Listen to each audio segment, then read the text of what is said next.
Afternoon, everybody. My name is Chris Doll. I'm the director of Caabu, the Council for Arab-British Understanding. For those who don't know me, a very warm welcome into this particular digital space of this Caabu online briefing.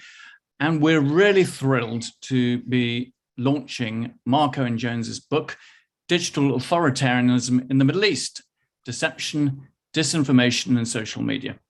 It is a terrific work on a subject that sadly may only get worse, more complex, more dangerous. We are in a situation where we get lied to. We're not speaking here of our own politicians, but by people who do not even exist. So today we'll take you on a journey that will include possibly phenomena such as fake followers, troll farms, cyber armies, sock puppets, astroturfing, signal amplification, megaphoning, AI, and fake videos. And it will give you some sort of idea of the complexity and the difficult world in which the academics and experts such as Marc have to follow and guide us on. He will be an exemplary guide. Marc is the assistant professor of Middle East Studies at Hamad bin Khalifa University in Qatar. And if you cast your eye over his Twitter feed, you'll be enthralled by his extraordinary graphics on how the online world reacts to, say, the Ukraine war or the release of Nazanin Zaghari-Ratcliffe from Iran, amongst many other issues. We, of course, at Caabu focus on conflict in the Middle East. And here today, we're talking about the information warfare aspect of that, which is very serious. It can cost lives. So it will be fascinating, Marc, to hear from you how digital tools have transformed conflicts, whether Ukraine, Syria, Gaza, but also, of course, how authoritarian regimes have started to control this space. Controlling social media, of course, is highly topical even today, as we come to terms with the news of Elon Musk buying Twitter for a trifling $44 billion. I don't know whether Marc thinks that's good value for money. Not that he's poor, he's still got $200 billion left. And who controls the social media space is one of the themes in this book. So we're about to kick off. So if you do have any questions for Marc, please do put them in the chat function. Marc, how has digital authoritarianism taken shape in the Middle East? What does it mean for us? Are there solutions to all of this? Great. First of all, I'd like to thank everyone for coming. I know there's a lot of competition for attention today in the digital economy, and I know that webinars can be kind of divisive, but I thought it seems very appropriate for the topic, digital authoritarianism.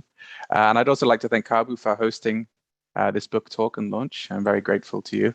And thanks again, everyone, for coming. So as Chris said, I'm Marc, and I will be talking about my new book, which hopefully will be published next month. This book, it represents, I would say, 10 years, the culmination of over 10 years of research on digital authoritarianism. And I want to start by reading an excerpt that will hopefully give a simple definition of digital authoritarianism and just kind of highlight some of the things that I explore and some of the things that I've also faced while doing this research. So over the past 10 years, particularly in the wake of the Arab Spring, while writing about various aspects of Gulf politics and media and Middle East politics and media, I've received death threats, threats of rape, online pile-ons. I've had the strangest things happen. I've had caricatures drawn of me as an Iranian puppet. I've had websites set up for the sole purpose of defaming me and other academics and activists who write on the Middle East. I've had impersonators set up social media accounts. I've even had impersonators write to local newspapers with political opinions contrary to those that I hold. I've been the subject of multiple, often contradictory smear campaigns.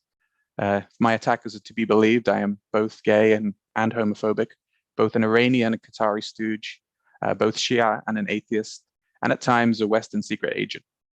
My colleagues and friends have been sent malicious spyware that steals their passwords, monitors their phone calls, and even records videos from their webcams.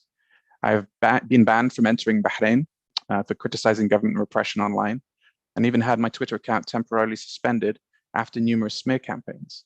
I've drunk coffee with people who are later incarcerated for merely writing a tweet deemed too critical of their government. And over time, I've witnessed the psychological change and damage within me and others who've been subjected to continuous online violence. So welcome to the world of digital authoritarianism, where digital harassment, surveillance, and disinformation are used in an attempt to control human behavior. And digital authoritarianism, very broadly, is the use of digital information technology by authoritarian regimes to surveil, repress, and manipulate domestic and foreign populations. It includes a wide range of techniques, including surveillance, censorship, social manipulation and harassment, cyber attacks, internet shutdowns, and targeted persecution against online users. An increasingly worrying component of social media manipulation is disinformation and misinformation, which is the focus of this book. And these terms are often used interchangeably to describe attempts to manipulate public opinion or give the illusion of public support for specific issues. And although this book deals with multiple aspects of digital authoritarianism, its primary focus is on disinformation and deception through social media. These are tools that many of us use and many of us have access to. And for this reason, I think they're particularly important to single out. But fundamentally, what this book asks is, how are governments and other non-state actors using social media and digital technology to deceive and control citizens living in the Middle East region, specifically the Gulf, but also beyond? And this is a point I need to stress, is when we talk about digital authoritarianism, we are not just talking about the state. We're talking about global reach of information operations. And this is a really important aspect of what it means when we talk about digital authoritarianism. And one of the points I make early on in my book is the notion of disinformation and authoritarian supply chains. So much of the time when we see deception operations or influence operations or examples of disinformation, it's not just the result of a state in the Middle East deploying tactics against its opposition. Often the tactics used, the techniques used, the expertise used may originate somewhere else, whether that be in Washington, DC or London. And I do, for example, chart the numerous incidents where this has been publicly documented or documented. So I think one of the first things I want to emphasize about this book, although it's about the Middle East and about digital authoritarianism in the Middle East, it fundamentally goes to show that those responsible for engaging in these practices of surveillance and manipulation and deception are actually a complex interaction between different actors across the world. And those actions and activities will have an impact on what we do. And as Chris mentioned, Elon Musk is buying Twitter. Just that in itself is enough for us to be concerned, because whether or not you like Elon Musk or agree with his politics or whatever he does will certainly have an impact on the way in which we consume information. So that's kind of my opening spiel. And now I'd like to talk a little bit about what the book contains, maybe preempting some questions. But as Chris has already said, please feel free to ask questions, and I will be happy to answer them to the best of my ability. So I mentioned again that my book deals with the global disinformation. And just to sort of give you an example of how global I mean, the journey in the book takes us from Algeria to Japan, Washington, DC to Newcastle upon Tyne. The reality of the investigations that I chart in my book actually shows how capacious the deception operation is. For example, we've seen Geordie football fans slut-shaming the grieving fiancé of a slain Saudi journalist, Jamal Khashoggi. We've seen news outlets as far afield as Hong Kong and Canada duped by fake journalists with AI-generated headshots. We've seen armies of bots producing industrial-level sectarian hate speech and misogyny. We've seen a sock puppet account of a middle-aged British man promoting Saudi one day and then becoming a Spanish-speaking Cuban teenager the next.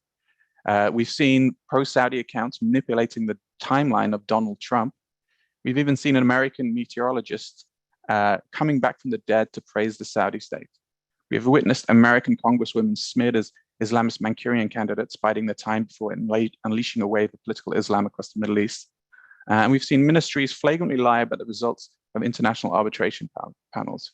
And we've witnessed companies linked to Cambridge Analytica, in this case, promoting conflict in the Gulf region, right? So what to kind of talk some about more of these examples, I'd like to sort of say, let's talk about the Japan, Hong Kong example. So in the book I mentioned, we talk about how we are deceived digitally. How might actors who have interests in the Middle East region use the information space or the global information ecosystem to try and manipulate people from around the world?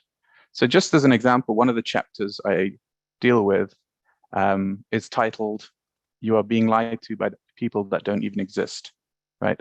And this somewhat cryptic title is basically an explanation that encompasses one of the big problems we have with social media in a global context, and that is the use of fake accounts, sock puppets, or trolls.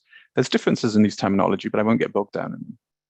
So in one of these examples, back in 2020, I was contacted online by a friend who worked in cybersecurity. He had just received a message from someone called Raphael Badani. And this message from Raphael Badani sort of stated, "Hey, I work for an analysis firm, a global politics analyst firm, and I'm also a journalist. We have a serious situation.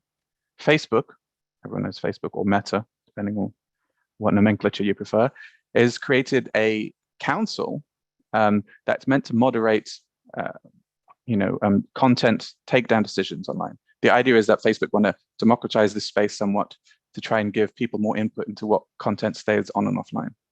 The problem is, one of the people who've been put on that council is Tawakkol Karman. Now, for those of you who don't know, Tawakkol Karman won Yemeni who won the Nobel Peace Prize about 10 years ago, I believe. So it's a very strange message. And obviously my friend thought this was a strange message, so he contacted me and said, "Hey, I just received this kind of odd message." And I thought, okay, well, this is interesting. Let's play along. So the first thing that is useful to do online, if you're approached by someone who asks you to do something, is, if you're inclined to say, well, let's have a chat about it. Let's have a Zoom call. And the idea of a Zoom call, while it might seem obvious, is not necessarily something everyone would think about, which I'll come to later. And so my friend asked this Raphael for a Zoom call. Raphael promptly said, "I'd rather not. Privacy is very important to me, and I prefer to keep things in messaging." Okay, of course, privacy is important to many of us, but this was also a red flag. And so I said, well, keep playing along and ask him what he wants you to do. So he said, well, I'd like you to share this article. And the article in question was written on Asia Times, which is a Hong Kong-based news publication. The article was written by a journalist called Linh Nguyen, which is a Vietnamese name originally. And the article itself concerned itself with how dangerous Tawakkol Karman's appointment on the Facebook advisory board was, because the argument, according to the journalist, was that as a member of the Muslim Brotherhood, as a terror-supporting person, Tawakkol Karman would basically be a sort of fifth column within the advisory board, spreading political Islam using social media. It was a very unusual article to have on Asia Times. And so this whole thing was quite suspicious, from the strange approach to the request itself. So I started digging along with the journalist at the Daily Beast, and we found a few interesting things. Firstly, Raphael Badani was using a stolen photo. It traced back to a guy called Barry Dadon, who lived in California. We spoke to Barry. He was not happy that his photo was being used. Any one of us here who has a photo online is equally at risk of having our photo used by someone who just steals it for the purpose of the operation. That's just a frustrating aside that I thought I'd mention. And then we found out that Linh Nguyen, once we'd spent some time reverse image searching her picture, was also using a photo of some financial consultant who lived in Singapore. And so we knew that these two people did not exist, or they did exist, but they were not who they claimed to be. We started digging a bit further, and we found that the likes of Raphael and Linh had written dozens of articles for well-known news organizations. And I'm talking particularly American, particularly more right-wing leaning ones. So Newsmax, which some of you may know that Donald Trump once promoted, the Washington Times, the National Interest, Spiked Online, Asia Times, South China Morning Post. The list goes on. We eventually found that these journalists, that included Raphael Badani, Linh Nguyen, and up to 20 others, had written almost 100 articles, opinion pieces, in global news outlets Yet none of these journalists existed. We checked a number of times with various editors who published them, none of whom had actually spoken in person or on video to any of the journalists. So what we have here is a situation where someone or some entity had managed to trick dozens of editors around the world into publishing content from unknown sources. But once you analyze the source, or you analyze the content of these articles, you realize that it was predominantly promoting a pro-United Arab Emirates, pro-Saudi political position. So it advocated, it was very much anti-Iran, it was anti-Turkey, and it was pro-UAE. And the reason I mention this particular example is for a number of reasons. One, it shows that we've been, I think it's been over a decade now, or at least, no, it's over 5 years since post-truth was the word of the year.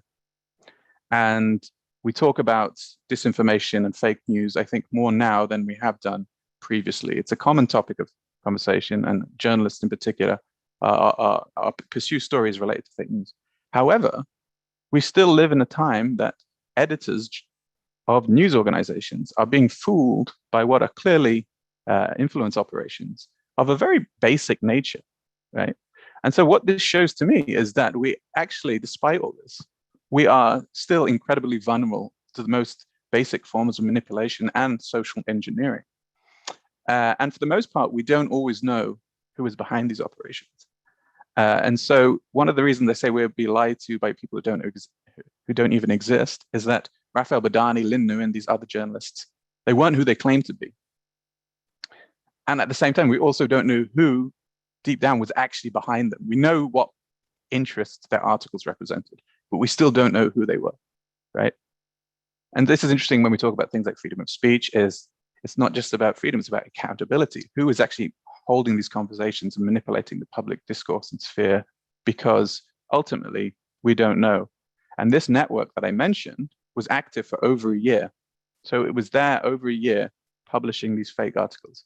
And halfway through, instead of stealing photos of Barry Dadon from California and others, they started using AI-generated images that any of us can do by just going to a simple website to create believable human photos that allowed them to actually create social media profiles that couldn't be traced because the individual photos, while fake, were unique. And so also we have an example there of how artificial intelligence is also just being used in a crude way to advance these relatively crude methods of influence. And I think that story always encapsulates a lot of the arguments I want to make, is that deception often takes place in secrecy. The whole point of deception and disinformation is to try and mislead people without revealing to people who or what is behind an entity. And I think the reason why I use deception and not disinformation as a term is that deception encompasses methods of disinformation. And this is one of the things that I highlight in my book, is the scale of disinformation is huge, right?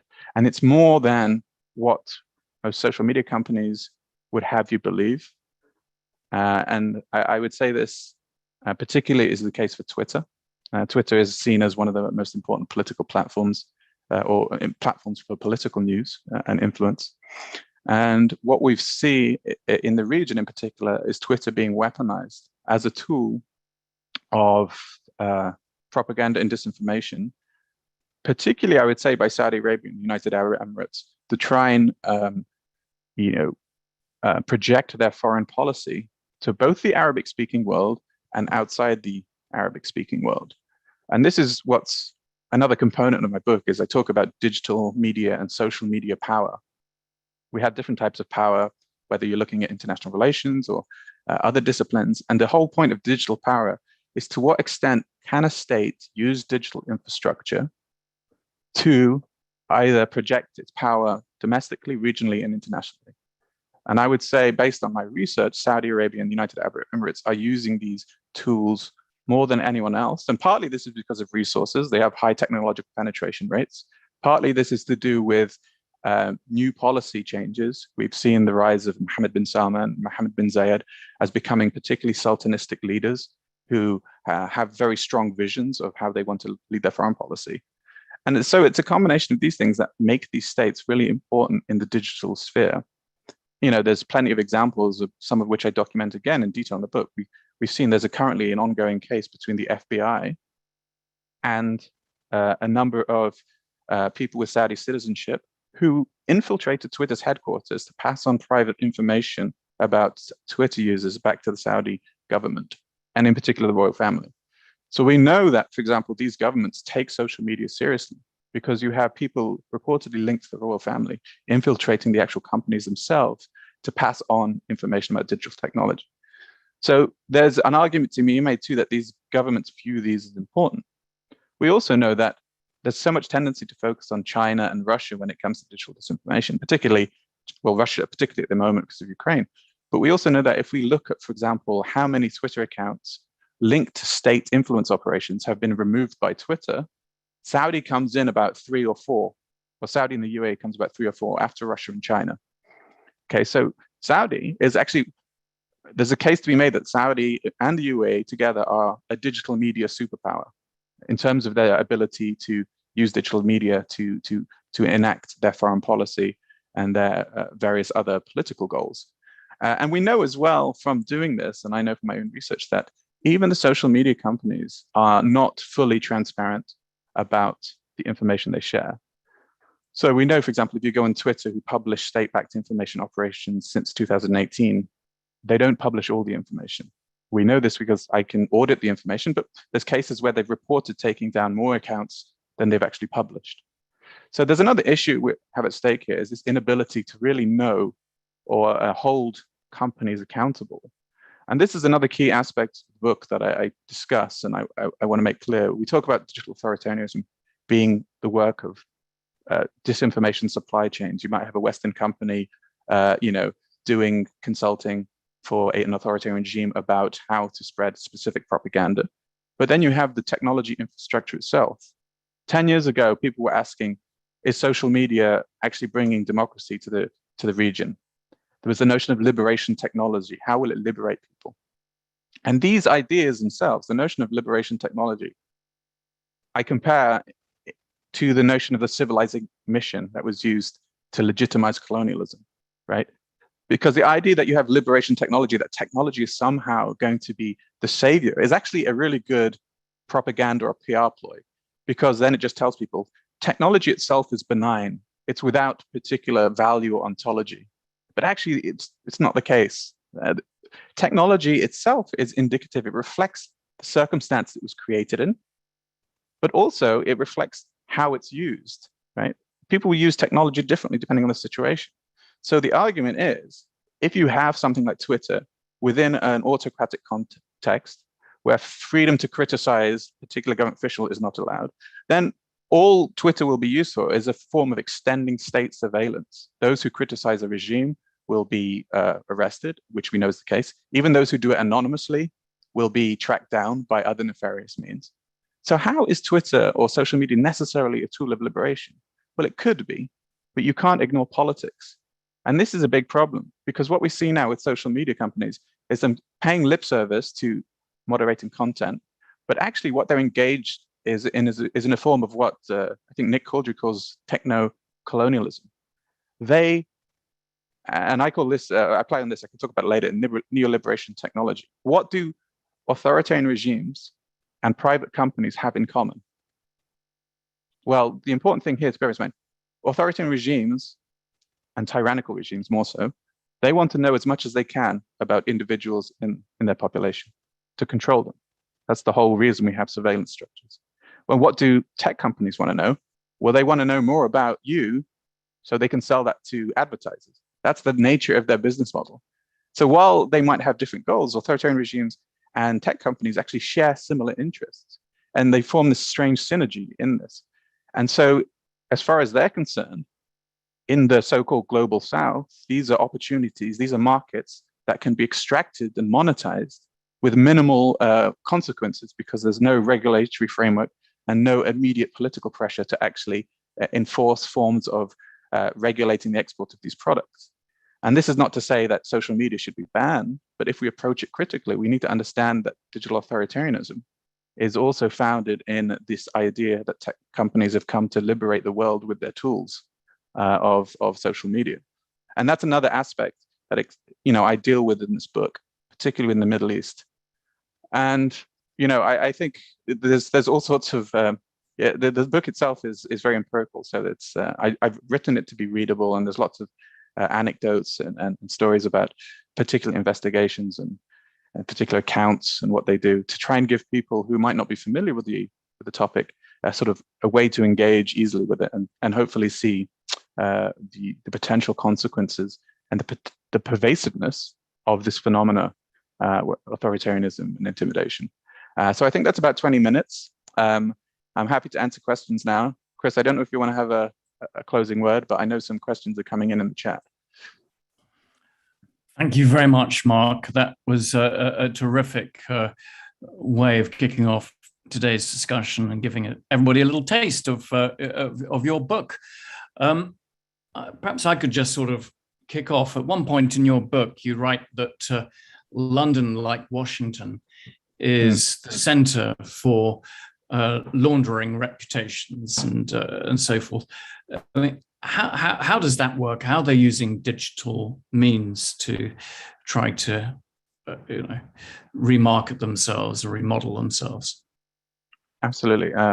This is a great question. I mean, in one of my chapters, I make a deliberate parallel. I talk about, we know, for example, that in Macedonia or even Poland, you have English-speaking graduates who are paid very little to create fake accounts online and engage in political discussions on behalf of or against particular candidates or whoever their paying client decides. And these examples are often written out in The Guardian or other newspapers as obvious examples of this disinformation industry. But the argument I make is that you have the same companies doing the same thing, but in places like London, with addresses on Mayfair, with suit-wearing graduates from good universities who are doing the same thing, but they have the cultural capital and the prestige, quote unquote, of being, in either London or Washington. And there's a number of companies that we know unequivocally have engaged in practices that I would argue are designed to provoke and promote conflict in the region.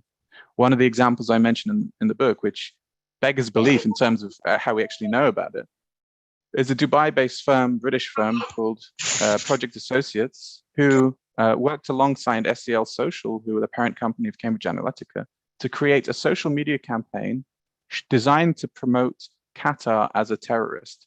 So the whole point of the social media campaign was to basically portray Qatar as a terrorist-supporting state and, in theory, to rile public opinion against the country. Now, if you have companies that are actively engaging, their business model is to take on business in which they actively try and demonize a state or its inhabitants, then that's really not a far cry from having a company who is essentially promoting propaganda for conflict, not necessarily war, because that's different. And that's actually funny. Not many people know that propaganda for war is illegal under international law. But here you have a company operating perfectly within the law doing this. And in particular, creating Facebook and social media ads and accounts to promote this narrative. And how do we know this? Well, because some of the companies are America, they have to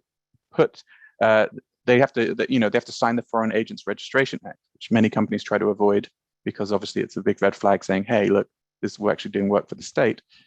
But they actually posted, I still can't believe it, they posted the documents showing that they'd done this on the Foreign Agents Registration Act website, which is publicly available information. So you can literally just see, okay, we're a company and this is the service we provide. And there's many companies do the same. I mean, a well-known one was Bell Pottinger. And Bell Pottinger have done, or have been accused of doing the same in South Africa, actually creating accounts that engage in race baiting to such an extent on behalf of the client that they may have created, or increased racial tensions in South Africa, obviously a country with a history of apartheid. And this is a British company, not just a British company, but a company that's named after a lord, right? And this is often how things work. People talk about Putin's chef and the Internet Research Agency and how lots of these entities are close to the Kremlin. But you have to think in the British context. You have someone called Lord Bell running or being part of a firm that engages in these nefarious activities. And we know that, for example, Bell Pottinger's largest client was Bahrain. Before it closed, it was Bahrain. And we know from interviews with former employees that they engaged in the same techniques and tactics of, in a global context. And many of those tactics include elements of deception, such as creating front groups. You create a fake citizens interest group, and that citizen interest group is putting out propaganda on behalf of your client, in this case, the Bahraini government, in order to promote their particular agenda using social media. So these tactics are very much used by and profited on by companies based out of the UK and Washington, DC. Yet they do so without much censure. Just as one more example, we know that Linton Crosby, or Texter Crosby, I believe, was creating fake Facebook groups or Facebook pages to burnish the image of Mohammed bin Salman, creating fake Facebook accounts to create the illusion of popularity, which is called astroturfing, another huge problem in the digital world. So this is something that we need, when someone asked, I think, about regulation, when we look at regulating the disinformation space, it's not just about the social media companies need to do this. This problem that I just mentioned and that Chris asked about is a perennial issue. UK has been a reputation laundering capital, or got that reputation for some time because of its particular laws. It doesn't have any laws that require, for example, foreign agents to register if they're getting PR done for them. It also allows rich people, oligarchs or otherwise, to threaten and sue British publishers for writing information critical about them. These laws, these forms of containing at least one aspect of information, profiting from it, could be addressed in different ways. So sorry to tack on that other kind of answer to that question there, Chris, but I thought I'd just mention it. No, that's great. Now, we've got a question from Bernie Howley, actually another really good topic about what individuals can do. Bernie, are you with us? Do you want to ask your question?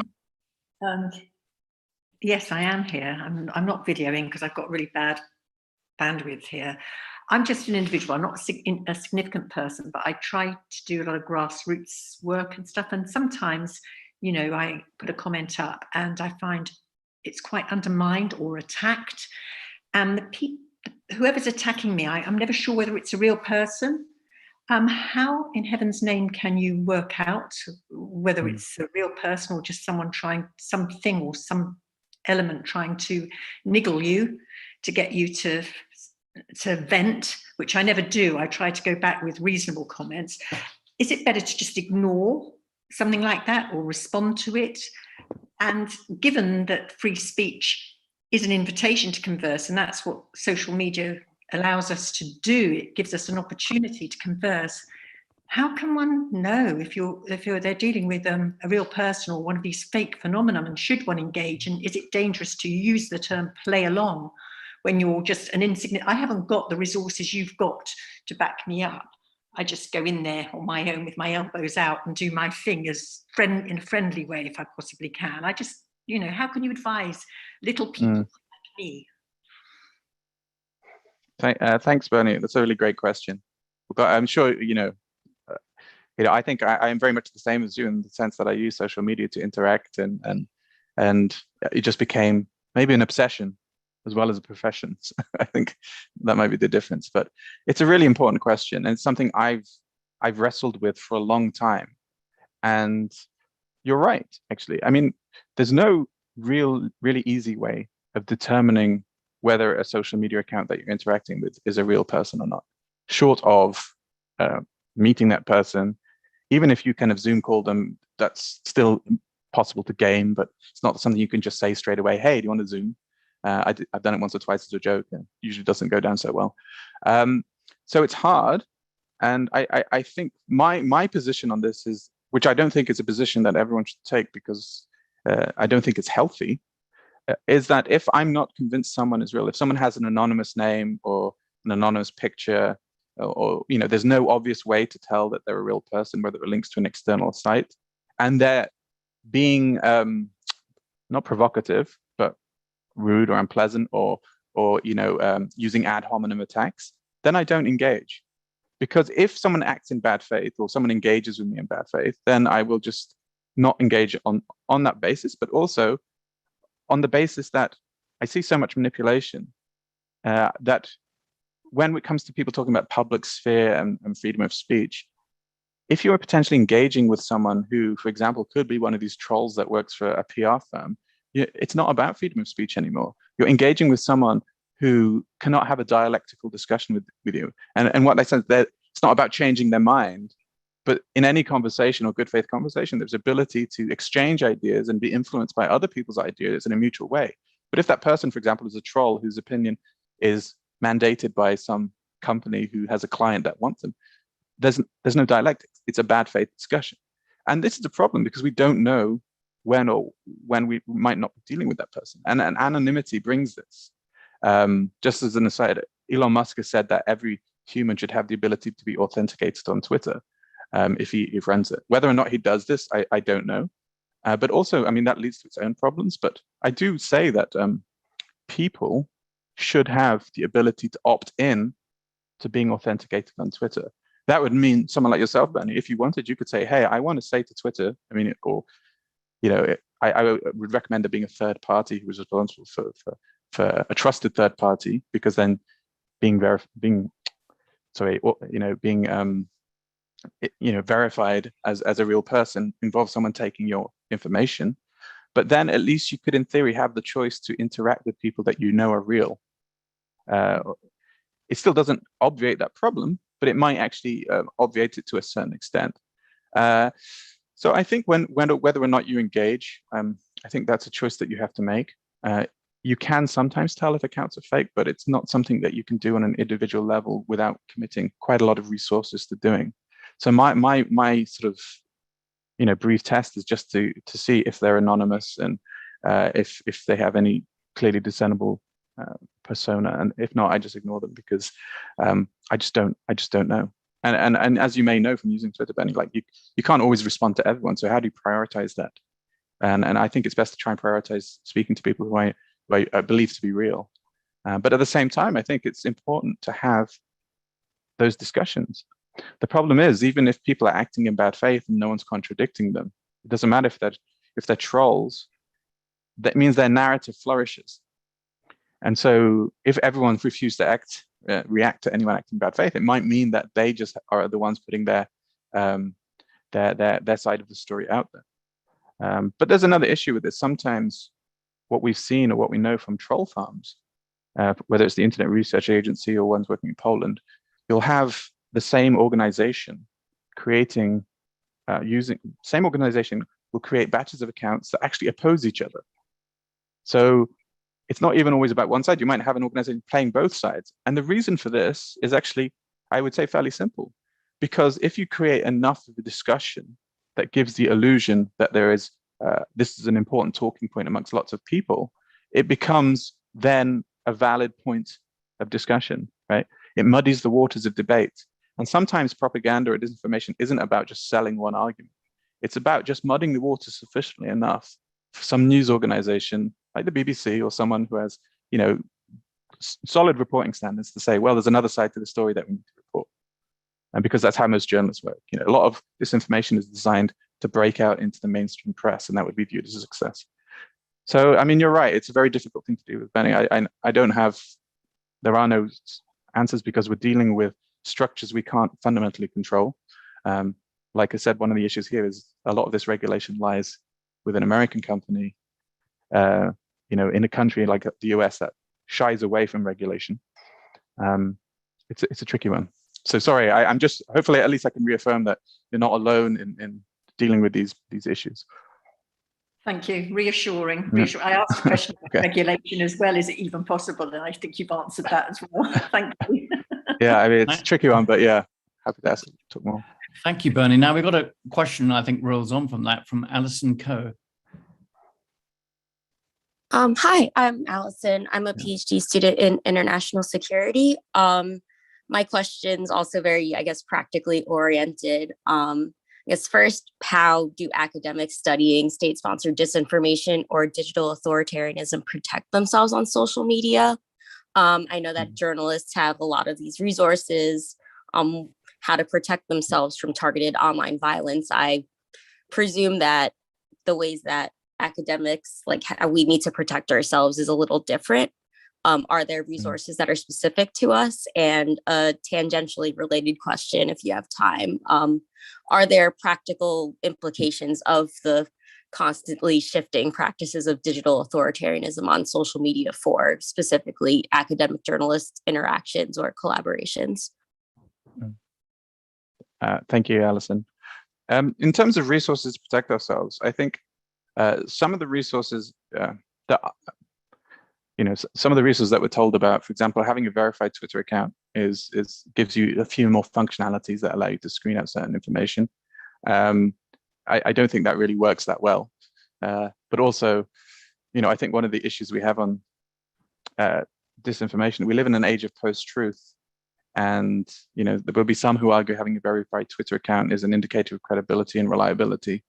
It always makes me laugh that educators are not one of the categories of people entitled to that, even though in theory they're the ones who are mediators of knowledge. But I think a lot of, firstly, I think formal mechanisms of protection are very hard to come by.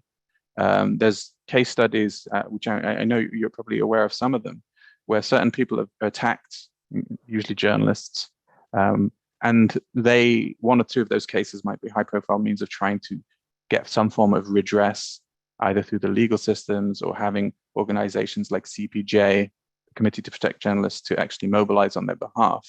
And unfortunately, I would say these are some of the only sort of organizations that allow some form of protection, because as individuals, in my experience anyway, academics or activists were very much exposed.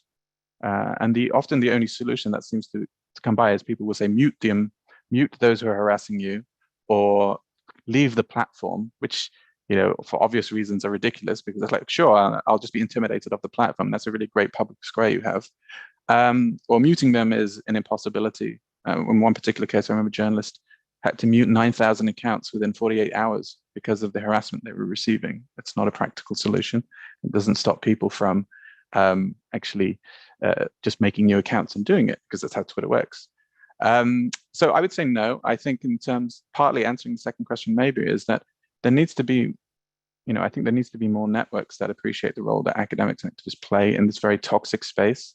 And it's a space where this harassment, this intimidation, which is designed to censor and create image surveillance, is actually having a huge toll on journalists, activists, and academics. And as academics, we shouldn't be seen separate from that. And as far as I know, I don't know if institutions themselves, universities, offer particularly great protection, because more often than not, they're more concerned about their reputation than maybe the well-being of their academics, or rather, they don't understand it as much. So I'm sorry, there's no clear question, but I don't know of any strong mechanisms beyond the ones that are not very useful suggestions. But I think there's plenty of work to be done there.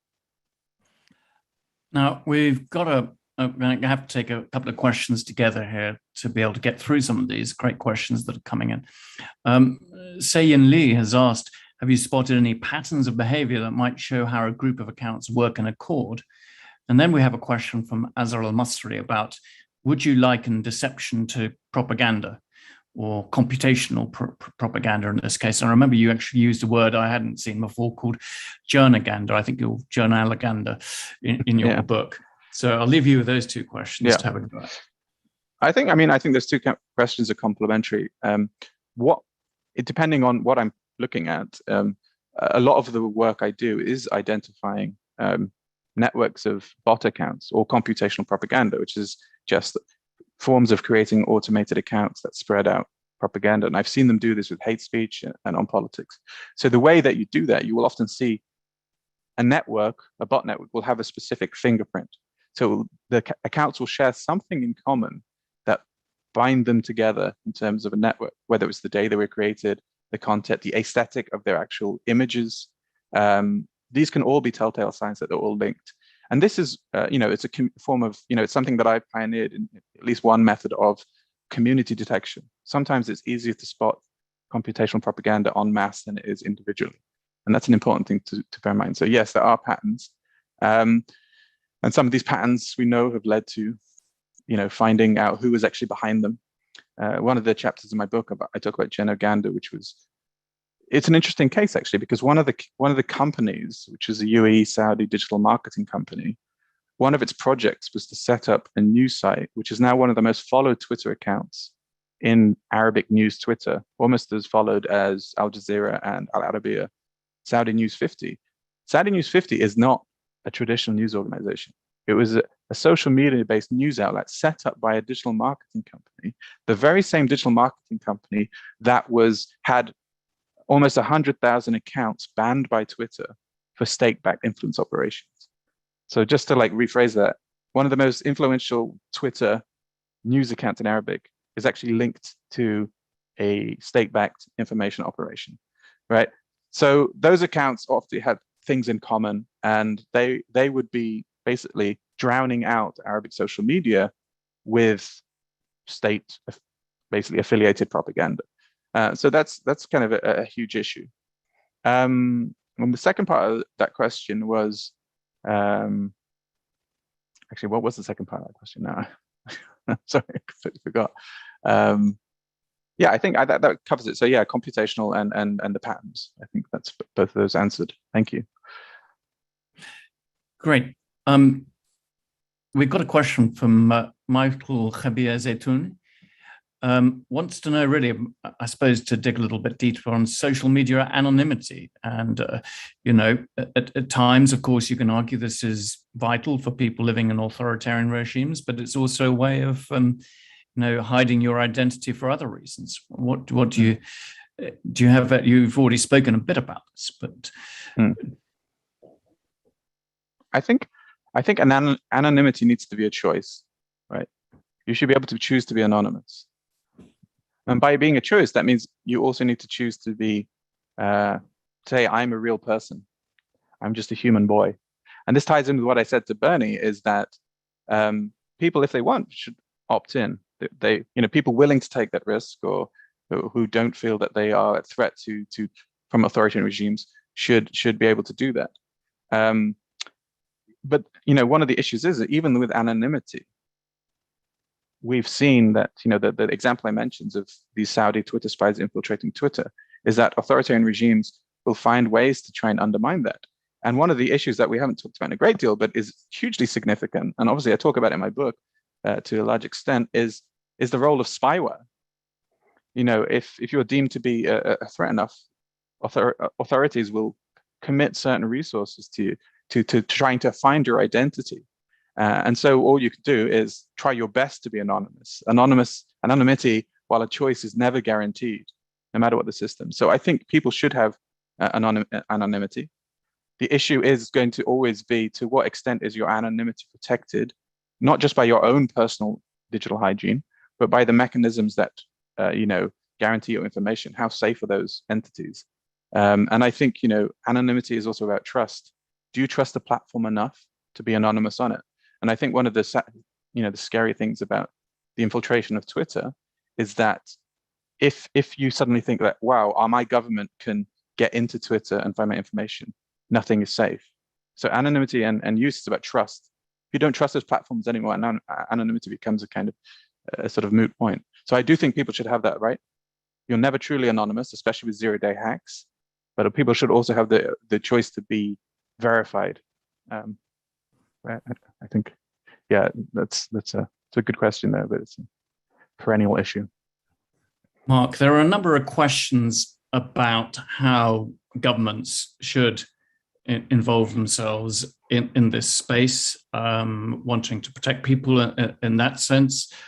James Lynch is asking whether you expect the forthcoming EU Digital Services Act to have an impact on these issues outside of Europe. You know, is there any room or space for regulation, for example? Do you think, for example, that, you know, some of these social media companies could perhaps be state-owned? Could they be driven in some sort of independent fashion, not owned by some, you know, extremely hyper-wealthy individuals? Yeah, I mean, this is one of the biggest, most difficult questions. And I think one of the ways to approach it is, yes, we need more regulation.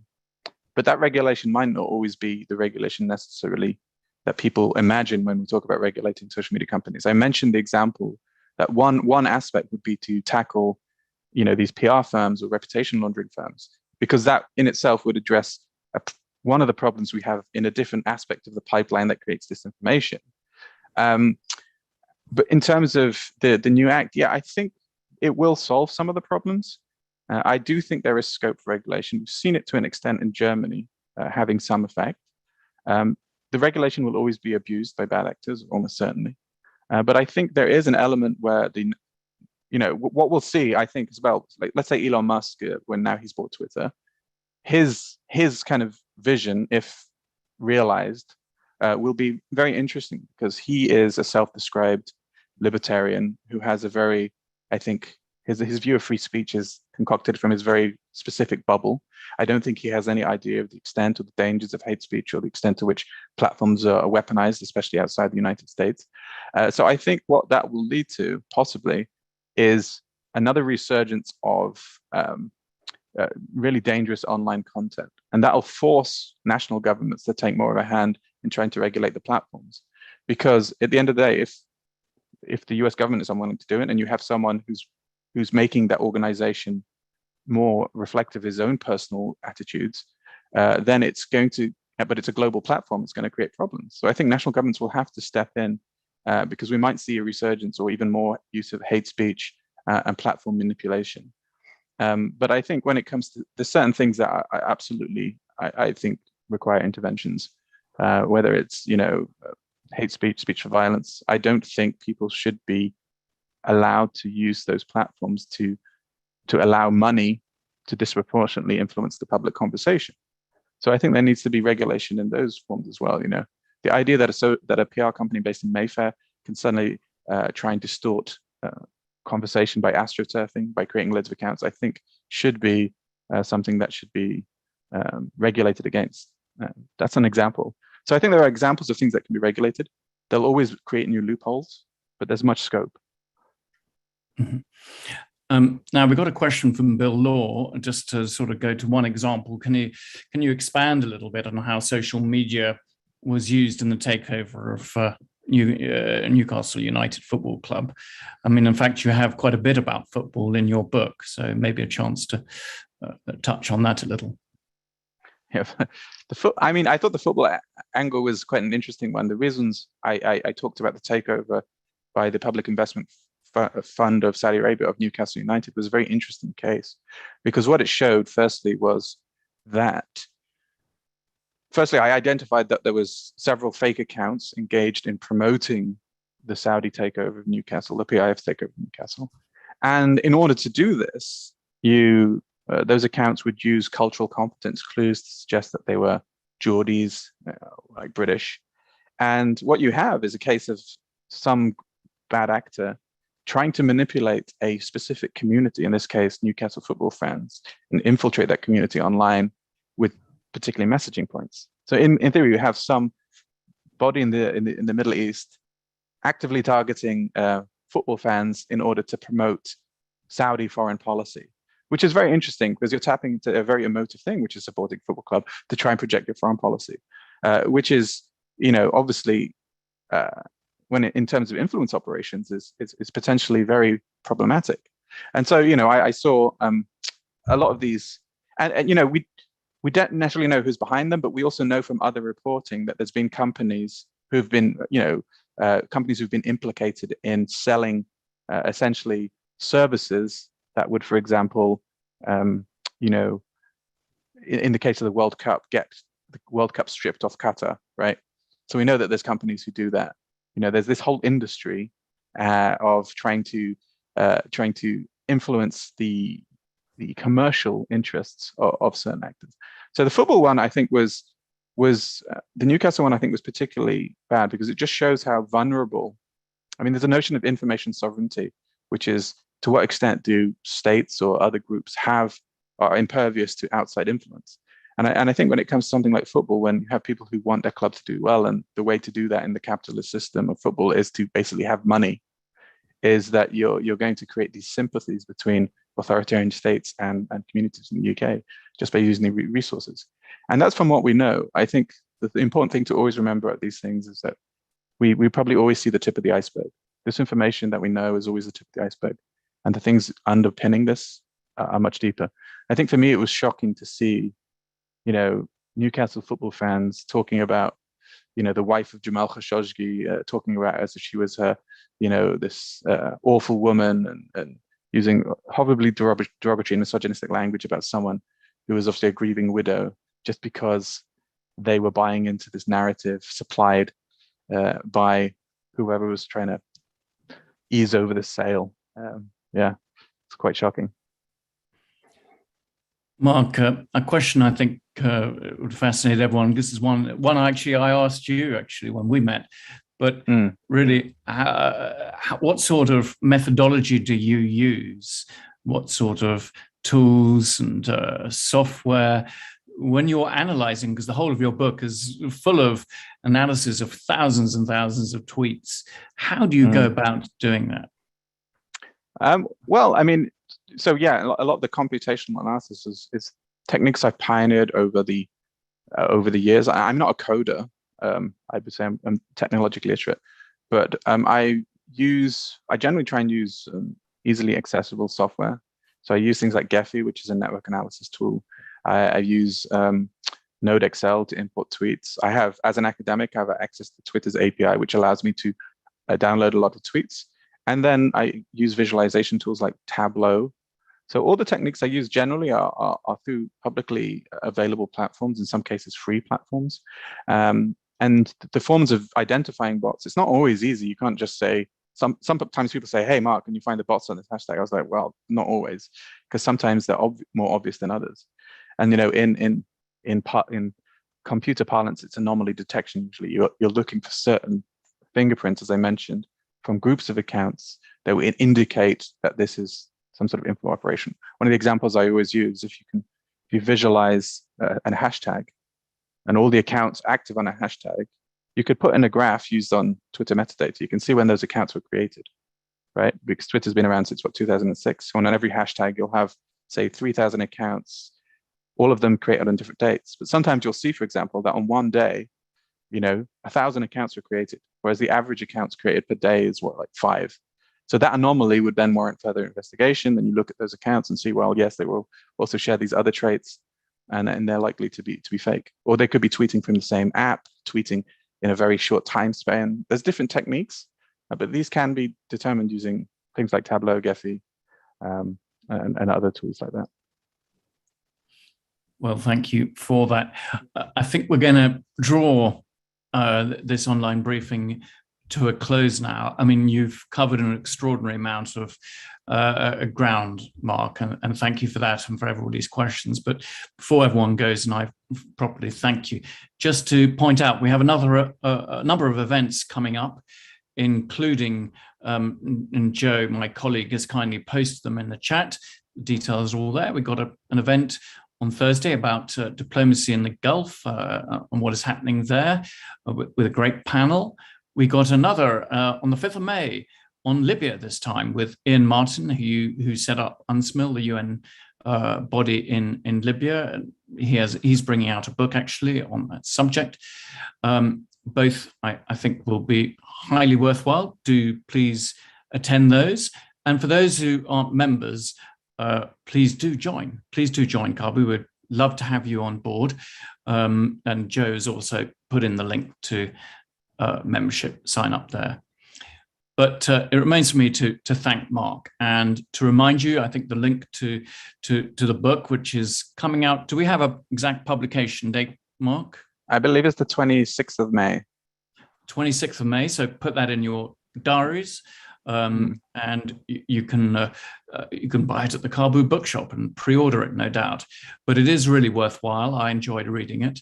And I think you've had a wonderful taster of the content today that Marc has put together. And as he said, it's 10 years of research. That's a tremendous effort. Sometimes not dealing with entirely positive stuff. And you heard also about how it's affected him in the attacks that he's had to endure along with others as well. So, Marc, thank you very much for talking to us today, for writing this book, and for continuing to do all of this work. You're working now on what's going on in Ukraine, which will probably, at the end of, we'll find out a lot about information warfare for 2022, at some point in the future. Huge thank you. And thank you to everybody. Thank you. And we look forward to seeing you at future